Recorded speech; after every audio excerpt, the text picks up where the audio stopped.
Okay, hi everyone. This is Nick from Impact Graphics and Gear. I am talking today about how to use your Silhouette Studio to make some pretty cool designs. And so I did a Google search, and one of the things I always search for when I'm doing a design is either a black and white photo. Sometimes I'll type in coloring page, or in this case, because Punisher is a little bit cooler, people do ink drawings, and that's where I found this one. This one stood out to me. So I saved it as a regular file on my computer as just a picture, and then when I go to my studio, I had pulled up that picture, and it comes out like this. Now, I want to put this onto a shirt, and so real quick, I'm going to do a quick trace. And you'll see there are going to be a couple issues because it's obviously not going to be able to trace everything that's in there. So first thing you can do is up the threshold a bit to make it a little bit stronger and hit trace. Now if you notice though, so first thing I'm going to do with this is if if you'll realize that if I tried to put this into have it cut right now, it would take forever because of all the little pieces in here. So I gotta try to narrow this down a bit and not get so much in there. So I'm going to do a release the compound path. And so now I'm going to just be careful in highlighting only the things that I want. If I pull that out, that gets most of it by itself right there. But I see I want some of these bigger pieces in there to give it some texture still. So I'm going to pull this guy with it. You just hit make compound path with each one. This little guy, and each time I do this, I'm careful not to get any of the little dots in there because I don't want those. Look here, so I got a couple of those, but I want this. Gotta look at the ear and the eyebrow.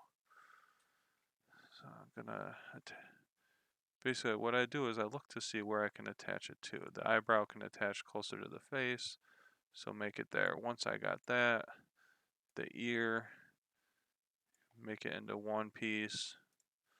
Then that piece can go from this hairline here. Oop. If you ever mess up like that, which you will do, you just hit the back button real quick. And I got, now his ear is there. I think this piece of his jacket was still needing to be in there. And a couple pieces down here that I wanted. So this little one is going to be tricky because there's so much around it. It's going to be hard to get to. So I'm going to try to draw basically a straight line to it. And it looks like I was able to get to it without getting on any of the other pieces. If for some reason you ever do get a couple pieces, all you do is do that and you can deal with that individually. And I can show what that looks like soon.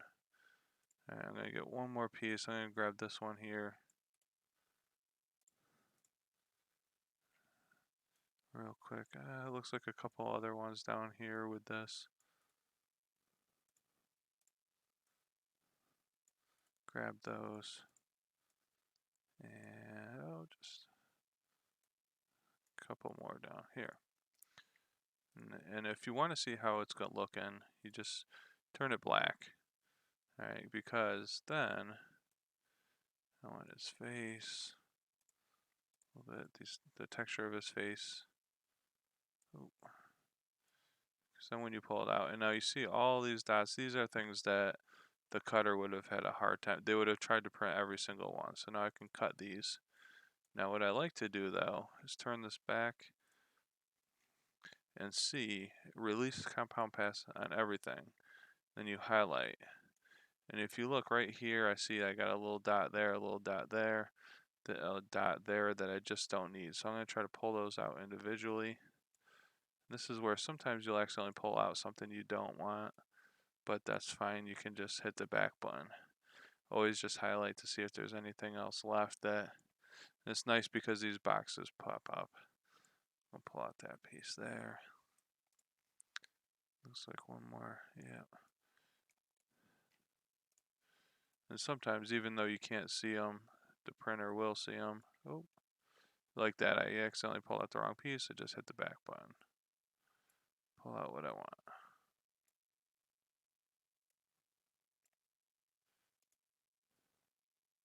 You don't want anything too small because you got to think whatever you cut out, whatever you don't cut out is going to be weeded.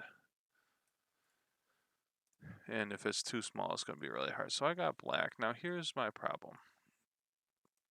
Now I already have, oh, disregard that. So I have a t-shirt pulled up, and typically I use black shirts, especially for something like a Punisher. But if I put this on black,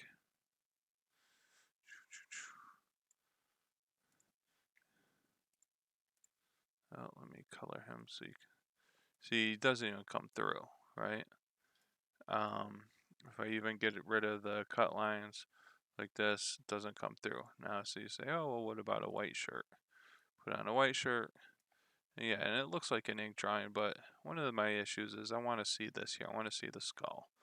So if I put it on a gray shirt, you see it's still hollow. So how do I get that is the question. Well, so I need to go back to my original thing because it only took the black into account. So I'm going to put a square behind it, send it back.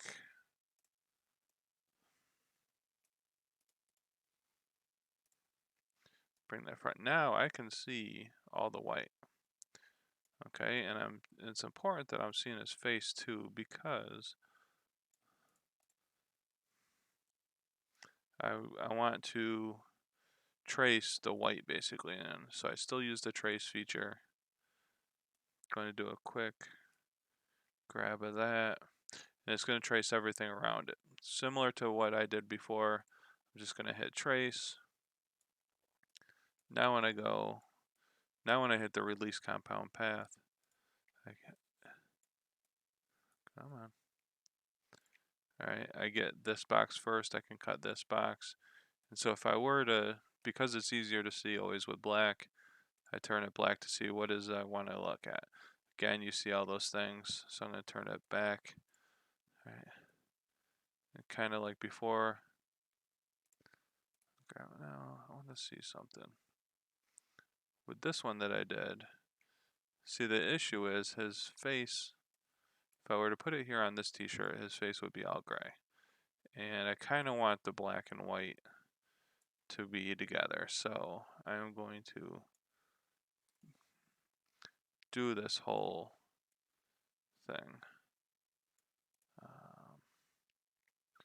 Let's see, I probably gotta bring these together, and then from there I can bring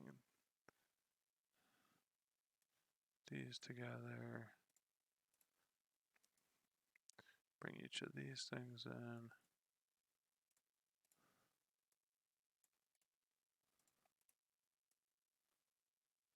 Yeah, I don't want all that.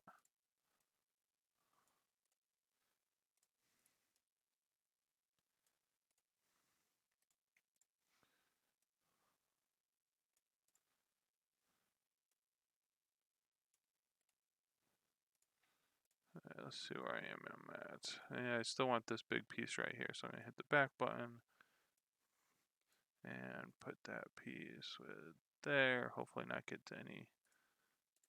And what about his face? His face is looking pretty good. So if I put this as white on the black background, I would say that looks pretty good. That looks like Frank Castle. Alright, so I am going to highlight everything, delete what I don't need, or cut it.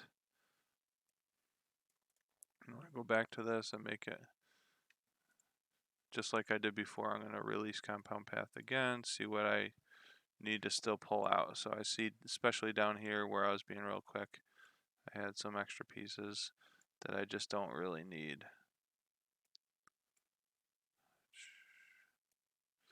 If you ever look and you're not sure if it's there, you just highlight everything and the boxes will show it.